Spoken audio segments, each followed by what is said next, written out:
सभी श्रोताओं का श्री रामचरितमानस में हार्दिक स्वागत अभिनंदन। आज के इस वीडियो में आप सभी के सामने प्रस्तुत है श्री रामचरितमानस के बालकांड के दोहा नंबर 241 और 242 का संपूर्ण अर्थ। बढ़ते हैं दोहे की तरफ। नारी बिलो कहि हर सिहिया निज निज रुचि अनुरूप, जन सोहत सिंगार धरी मूरति परम अनूप। स्त्रियां हृदय में हर्षित होकर अपनी अपनी रुचि के अनुसार उन्हें देख रही हैं, मानो श्रृंगार रस ही परम अनुपम मूर्ति धारण किए सुशोभित हो रहा हो।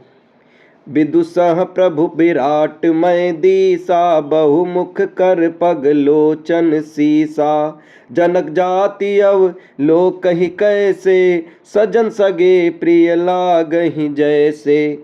विद्वानों को प्रभु विराट रूप में दिखाई दिए, जिसके बहुत से मुंह, हाथ, पैर, नेत्र और सिर हैं। जनक जी के सजातीय कुटुंबी प्रभु को किस तरह कैसे प्रिय रूप में देख रहे हैं, जैसे सगे सज्जन संबंधी प्रिय लगते हैं। सहित विदेह बिलो कहीं रानी, शिशु सम प्रीति न जाति बखानी। जो गहि परम तत्वमय भाषा, शांत शुद्ध सम सहज प्रकाशा।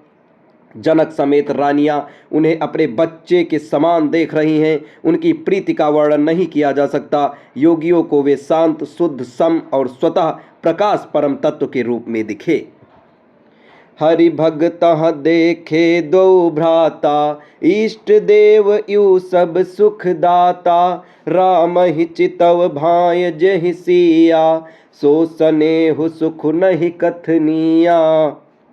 हरि भक्तों ने दोनों भाइयों को सब सुखों के देने वाले इष्ट देव के समान देखा। सीता जी जिस भाव से श्री रामचंद्र जी को देख रही हैं, वह स्नेह और सुख तो कहने में ही नहीं आता। उर अनुभवति न कहि सक सोऊ, कवन प्रकार कहे कवि को। यही विधि रहा जाहि जस भाऊ, तेहि तस देख्यऊ कौशल राऊ। उस स्नेह और सुख का वे हृदय में अनुभव कर रही हैं, पर वे भी उसे कह नहीं सकती। फिर कोई कवि उसे किस प्रकार कह सकता है। इस प्रकार जिसका जैसा भाव था, उसने कौशलाधीश श्री रामचंद्र जी को वैसे ही देखा। राजत राज समाज महु, कौशल राज किशोर। सुंदर श्यामल गौर तन, विश्व बिलोचन चोर। सुंदर सांवले और गोरे शरीर वाले तथा विश्व भर के नेत्रों को चुराने वाले कौशलाधीश के कुमार राज समाज में इस प्रकार सुशोभित हो रहे हैं। सहज मनोहर मूरति दो, कोटि काम उपमा लघु सोऊ।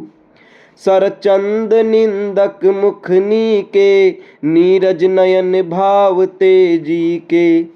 दोनों मूर्तियां स्वभाव से ही बिना किसी बनाव श्रृंगार के मन को हरने वाली हैं। करोड़ों कामदेवों की उपमा भी उनके लिए तुच्छ है। उनके सुंदर मुख शरद पूर्णिमा के चंद्रमा की भी निंदा करने वाले, उसे नीचा दिखाने वाले हैं, और कमल के समान नेत्र मन को बहुत ही भाते हैं। चितवनि चारु मार मनुहरनी, भावत हृदय जाति नहीं बरनी। कल कपोल श्रुति कुंडल लोला, चिबुक अधर सुंदर मृदु बोला। सुंदर चितवन सारे संसार के मन को हरने वाले, कामदेव के भी मन को हरने वाली हैं। वह हृदय को बहुत ही प्यारी लगती हैं, पर उसका वर्णन नहीं किया जा सकता। सुंदर गाल हैं, कानों में चंचल झूमते हुए कुंडल हैं, ठोड़ और अधर होठ सुंदर हैं, कोमल वाणी है। कुमुद बंधु कर निंदक हासा, भ्रिकुटि बिकट मनोहर नासा। भाल विशाल तिलक झलकाही, कच बिलो की अली अवलिल जाही। हंसी चंद्रमा की किरणों का तिरस्कार करने वाली हैं। भौहें टेढ़ी और नासिका मनोहर है। ऊंचे चौड़े ललाट पर तिलक झलक रहे हैं, दीप्तिमान हो रहे हैं। काले घुंघलारे बालों को देखकर भौरों की पंक्तियां भी लजा जाती हैं। पीत चौतनी सिरहि सुहाई, कुसुम कली बिच बीच बनाई। रेखे रुचिर कंबु कल गीवा, जनु त्रिभुवन सुषमा की सीमा। पीली चौकोनी टोपियां सिरों पर सुशोभित है। जिनके बीच बीच में फूलों की कलियां बनाई काढ़ी हुई हैं। शंख के समान सुंदर गोल गले में मनोहर 3 रेखाएं हैं जो मानो तीनों लोकों की सुंदरता की सीमा को बता रही हैं। अब इसके आगे के दोहे आपको अगले वीडियो में बताए जाएंगे। तब तक हमारे साथ बने रहें। धन्यवाद।